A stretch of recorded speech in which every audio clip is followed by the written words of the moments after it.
Welcome to the Deep Dive. Today we're plunging into, well, a market that might surprise you a bit with its hidden significance. We're talking about the global hemoglobin monitor market. Now, our source for this deep dive is this really comprehensive report from Cognitive Market Research. And it's not just a basic look. It's detailed, analyzing trends, revenue projections, all the way out to 2033. It's basically the foundation for our whole conversation today. So our mission, to kind of distill the core insights from this report. We'll look at the big numbers, sure, but really, we want to uncover the story these numbers are telling about, global health trends, technological shifts. Why are these devices, the ones measuring hemoglobin, why are they on such a clear path for pretty significant growth? And what does that tell us about diagnostics worldwide? Okay, let's unpack this. Yeah, and to do that, we'll start broad, the global picture first. But then we're going to drill down region by region, even country by country, to really pinpoint where the most dynamic growth is happening and maybe explore why. You might find some of the regional differences quite, illuminating. All right, let's kick off with that global market view then. The numbers here, they're not just small increases. They really tell a clear story of consistent expansion. Starting at around, $1.3 billion in 2021? 332.77 million, yeah. So just over 1.3 billion. Right. And it's projected to basically double almost to nearly 2.8 billion by 2033. 2,757.13 million is the projection, yeah. That's a steady global compound annual growth rate, the CAGR, of 6.245%. So what's your initial reaction to that consistent, pretty powerful growth? What's it signify globally? Well, the sheer consistency, like you said, of that 6.2% CAGR globally, that's really the headline for me. It's not, a flash in the pan. Right. This signals a pretty fundamental shift in healthcare, I think. A global pivot towards diagnostics that are more accessible, more proactive. It's not just general health awareness rising. It's about making these critical tools available right at the point of care. Ah, okay. Think about the rise of rapid portable devices. They give immediate results in a doctor's office, maybe a local clinic, instead of sending samples off to some central lab. Yeah, that saves a lot of time. Exactly. That convenience, plus this increasing global focus on preventative screening for things like anemia, diabetes, kidney disease, that's what's really driving this market.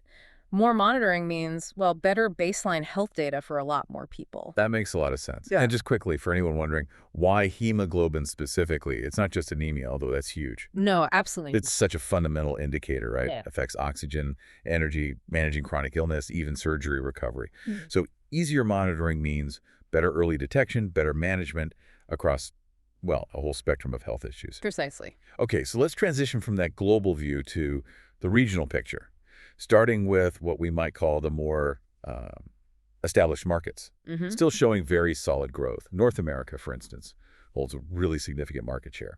It's the largest segment. Yeah, but the report indicates its CAGR is, a respectable 5.807%.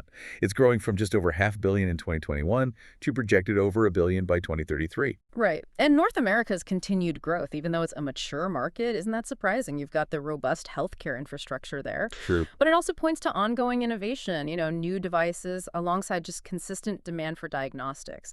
Think aging populations, chronic disease management. Yeah. What's particularly interesting, though, is while the U.S. is the biggest chunk, Right. both Canada and Mexico show even stronger growth rates.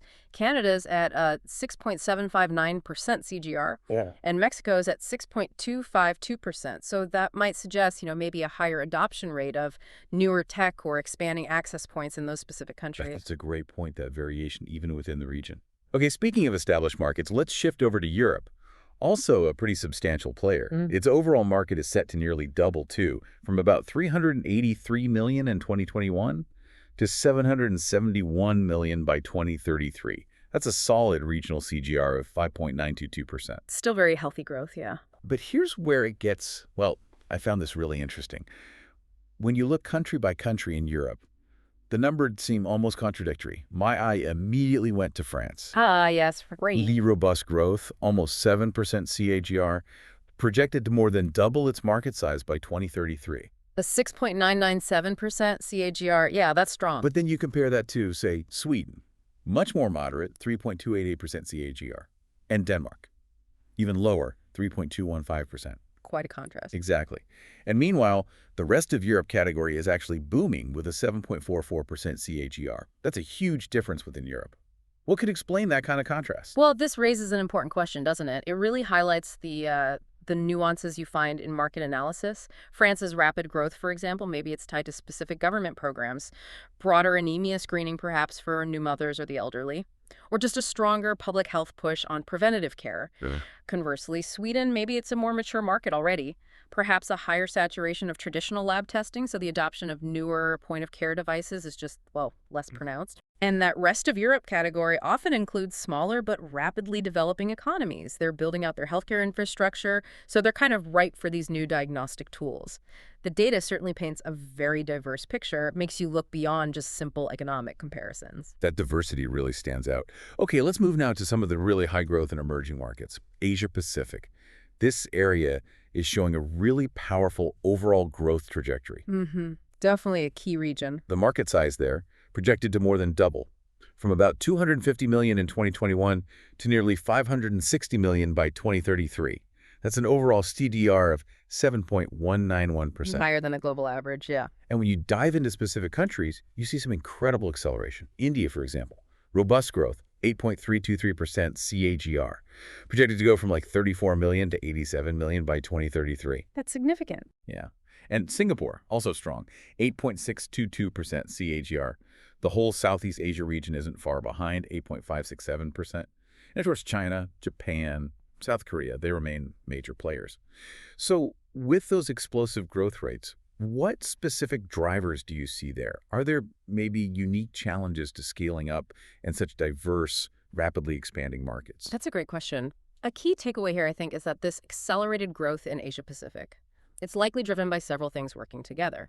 Rapid urbanization, sure, increasing disposable incomes, expanding healthcare infrastructure, those are definitely contributing. Right.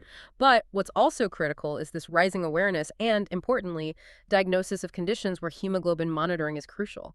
Think nutritional deficiencies, infectious diseases, things that are quite prevalent in these really populous areas. Okay. As for challenges, well, scaling in these markets means navigating really diverse regulatory landscapes, setting up solid supply chains across huge geographic areas, and critically ensuring these devices are affordable for a wide range of economic levels.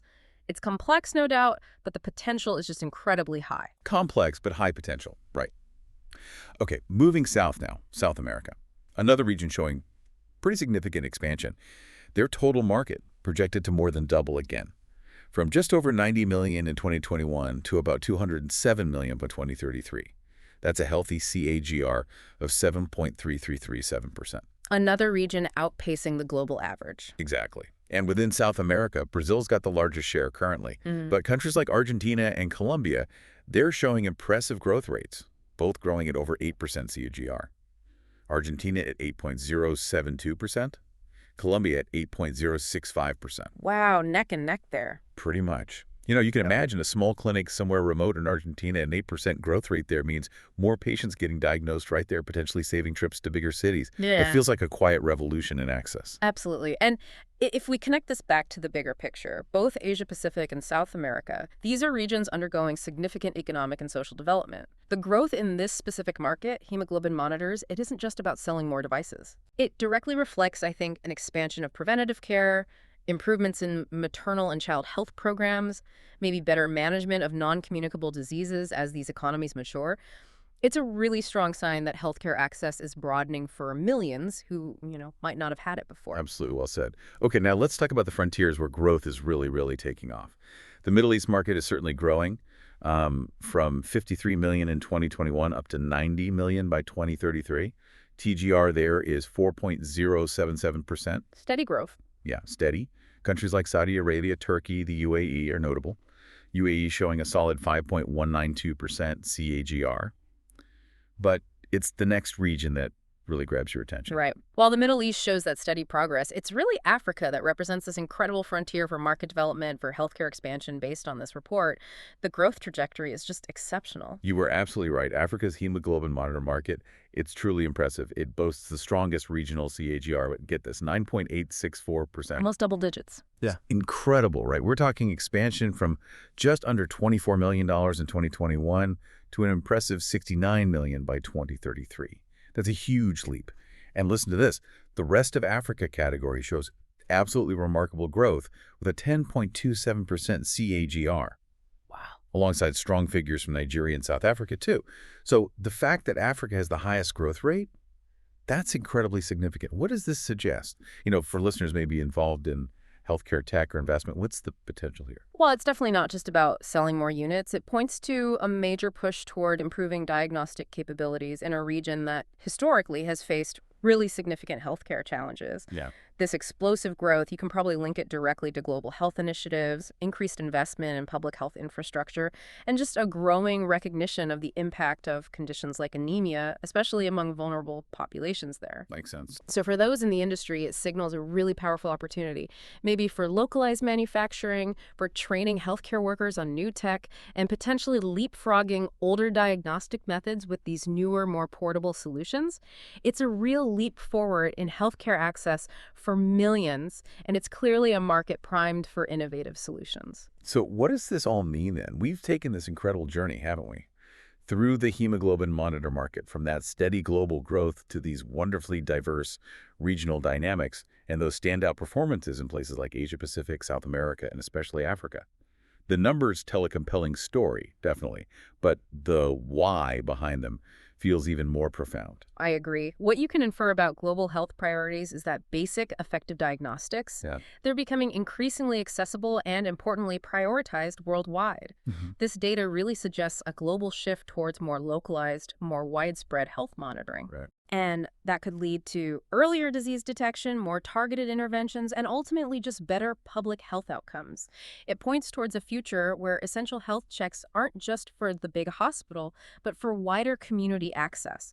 And that could really help bridge some of the existing health equity gaps. And just to reiterate, all these insights we've discussed, they stem directly from that comprehensive report by Cognitive Market Research.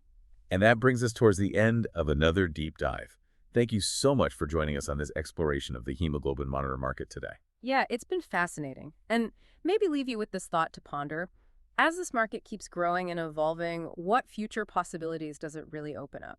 For individual health management, yes, but also for broader public health initiatives globally. And maybe more pointedly, what impact might this widespread growth in diagnostic tools actually have on health equity in the long term, especially in those rapidly expanding regions we talked about? Something to think about. Welcome back to the Deep Dive. This is where we help you get genuinely well-informed, sometimes on topics you might not think about every day. Today, we're doing a deep dive into something really quite vital for global health, the hemoglobin monitor market.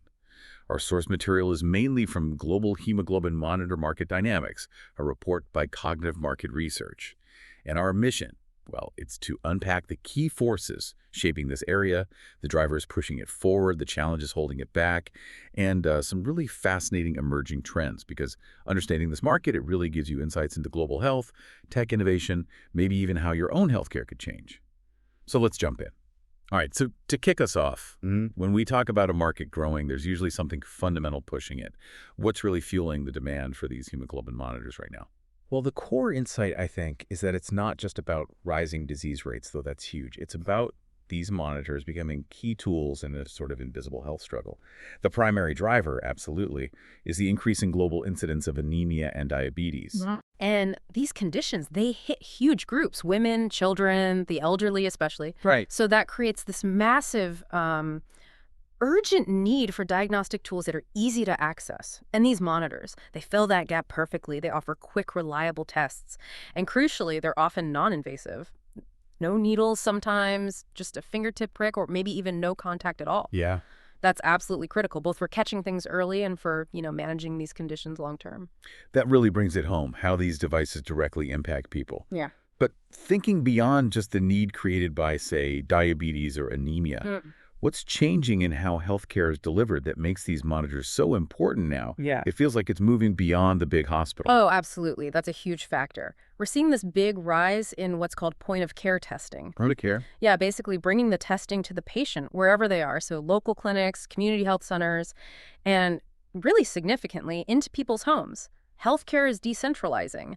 Diagnostics are moving out of those big central labs, and hemoglobin monitors. They're becoming standard kit, not just in clinics or ERs, but more and more in homes. This gives people, immediate insights into their health, which leads to much better, more proactive control over their own well-being. Think about the power that gives you. That decentralization, that shift. it must rely heavily on the technology itself improving, right? What are the tech breakthroughs letting these monitors move out of the clinic so effectively? That's a great question because technology is absolutely the enabler here. The innovations are really quite remarkable. Devices are getting incredibly compact, really portable. Many run on batteries now, which is key. Makes sense. And they often have Bluetooth built in. It's not just convenience, it makes them usable almost anywhere. Right. And crucially, a lot of them now sync up easily with mobile apps, with digital health platforms. Yeah. So it just simplifies everything for the user, tracking levels over time, managing their condition, maybe sharing data securely with their doctor remotely. It's all about integration, ease of use, turning that data into something useful. It definitely sounds like a landscape full of potential. Yeah. But, no market grows without hitting some bumps. What are the big hurdles? What's holding back even wider use of these tools, especially when they seem so beneficial? Yeah, that's important. If we look at the bigger picture, a major restraint is just a lack of basic awareness, particularly in developing regions. In many places with limited healthcare infrastructure, conditions like anemia, they just go undiagnosed for years. There's not enough preventative care happening. And that directly limits the uptake of these monitors, often exactly where they're needed most. It creates this really concerning gap. That's like a classic catch-22, isn't it? People don't know they need the test because they aren't getting screened. Exactly. And screening isn't happening, partly because awareness is low. So, okay, let's say we get the devices out there more. Are there worries about the quality, the accuracy, especially with maybe cheaper models? Is affordability sometimes working against clinical trust? That's a really critical point about trust. Yes, absolutely. Concerns definitely persist about the accuracy, especially of low-cost devices. Many of the more affordable ones, they might lack proper calibration. Right, setting it against a standard. Precisely, setting it so it measures accurately. Without that, a device might give readings that are off, potentially dangerously misleading. You get inconsistent results. Yeah, that's not good. And that directly hits their clinical trustworthiness. It's a major hurdle for wider acceptance. You just can't base important health decisions on data you can't rely on. And thinking beyond the devices themselves, what about the bigger systems, like regulations or insurance, reimbursement? How do those complicate things, even if you have an accurate device? It's a good question. How do these larger systems play in? Well, regulatory hurdles and reimbursement challenges definitely complicate expansion, getting medical devices approved. It can involve really strict processes, time-consuming, expensive. And then there's coverage. Limited insurance coverage or high out-of-pocket costs in some places, that can really slow down adoption. It makes it harder for people to access these tools, even if they know about them and they are good quality. Okay, all right.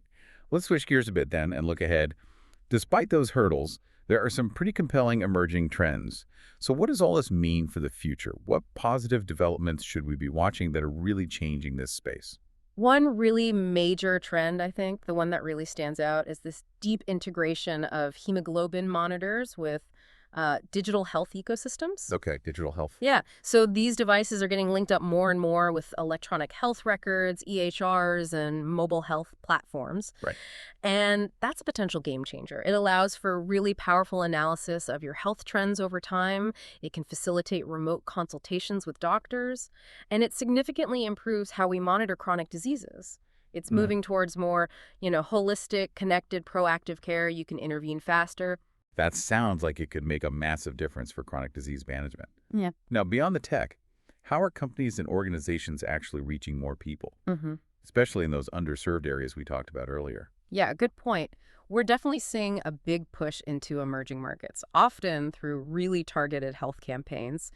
Governments, NGOs, they're actively working to raise awareness about conditions like anemia, and they're encouraging the use of these portable monitors in places like schools, mobile health clinics, community centers. It's that proactive, boots-on-the-ground approach. It's vital for reaching people and hopefully changing health behaviors community-wide. And finally, are manufacturers focusing on particular groups? You mentioned women, children, the elderly are disproportionately affected by anemia. Are they making devices easier for, say, kids or older adults to use? Absolutely. That's crucial, tailoring the tools. There's a definite growing emphasis on pediatric and geriatric care. Manufacturers are really focusing now on developing user-friendly devices, specifically for kids and the elderly. So that means things like ensuring sampling is painless. That's huge for kids, obviously. Yeah.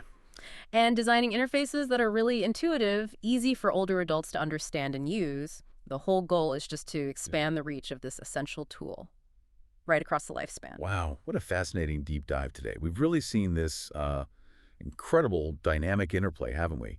Global health needs, rapid tech innovation, shifting healthcare models, Yeah. all shaping this global hemoglobin monitor market. Mm. These devices, they're clearly playing a bigger and bigger role in empowering all of us with personal health data Mm. and really transforming how healthcare systems work, becoming central to managing chronic conditions and, promoting well-being. Absolutely. And maybe a final thought for you, the listener, to chew on as you think about the future.